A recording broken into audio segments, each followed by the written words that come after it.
Hi guys, டே 3 முடிச்சாச்சு. டே 3ல நம்ம எவ்வளோ முடிச்சுக்கோன்னு சொல்லி கீழே காட்டுறேன். செக் பண்ணிக்கோங்க. செக் பண்ணிட்டு சொல்லுங்கள்.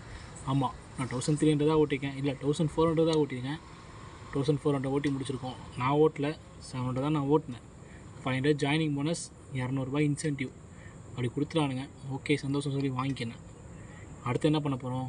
நான் மொத்தம் எவ்வளோ ஓட்டிக்குன்னு சொல்லிட்டு எல்லாம் கால்குலேட் பண்ணி திரும்பி அதை கீழே போடுறேன். கீழே செக் பண்ணிக்கோங்க. செக் பண்ணிவிட்டு சப்ஸ்கிரைப் அண்ட் ஃபாலோ பண்ணிவிடுங்க. இந்த வீக் எண்டில் ஒரு லென்த்தி வீடியோ ஜொமேட்டோ ஓட்டுனால எனக்கு என்னென்ன நடக்குது, என்னென்ன பாதிக்குது எல்லாத்தையும் சொல்லுவேன். முடிஞ்சால் செக் பண்ணுங்கள். அதையும் பார்த்து லைக் பண்ணுங்கள். இப்போயும் ஒன்றும் லைக் பண்ண மாட்டீங்க. வீடியோ பார்க்குறதே கொஞ்சம் பேர் தான். இப்போ கொஞ்சம் பேர்னா ஒரு 10-15 பேர் தான் பார்க்குறாங்க. பரவாயில்ல, நான் பார்ப்பாங்கன்னு நம்புகிறேன். செக் பண்ணுங்கள். கண்டிப்பாக பாட்டு விடுவோம். சேலஞ்சை முடிக்கிறோம். தட்டி தூரம். பீஸ். குழந்தை.